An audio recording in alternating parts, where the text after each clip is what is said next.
We begin tonight with an update on the project to build a $122 million water treatment plant in Brunswick County. County leaders have fired the contractor in charge of that project and are taking that same company to court. WECT's Connor Smith looked through the lawsuit that the county has actually filed against the company, Oscar Renda Contracting.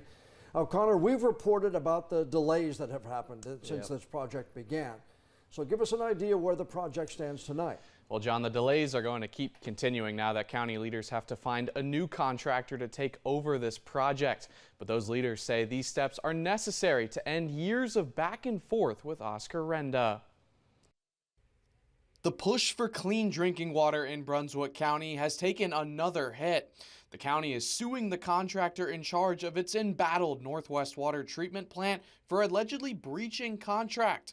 Emily Donovan with Clean Cape Fear says it's another step backwards for neighbors who have already waited years for the project to finish. I think it's devastating news for communities that are still drinking contaminated tap water. The project broke ground 5 years ago. Once completed, it's supposed to filter out forever chemicals from drinking water around the county.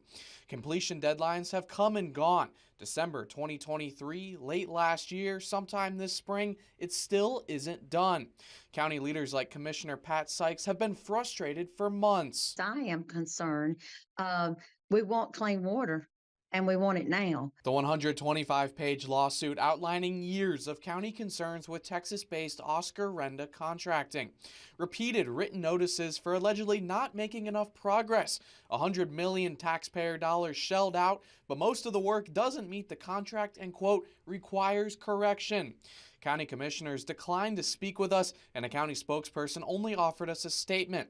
It reads in part, quote, "This action was necessary to protect the best interests of our residents who have waited far too long for a solution to removing PFAS from our drinking water." While county leadership starts looking for someone to finish the project, Donovan says further delays means customers are the ones paying the biggest price. We learned about Gen X 8 years ago, and the majority of Brunswick County still does not have access to PFAS-free tap water. I mean, that's devastating. But the county's hoping a step backwards might actually be a step closer to finally putting clean water in your tap.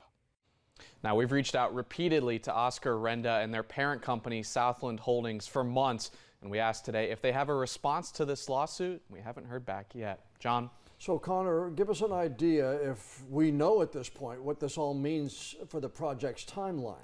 Yeah, Brunswick County spokesperson says they're exploring legal methods to find a new contractor that can finish the project as quickly as possible. John, we'll keep pushing them for answers and let you know what we find out. Appreciate that, Connor. Thanks.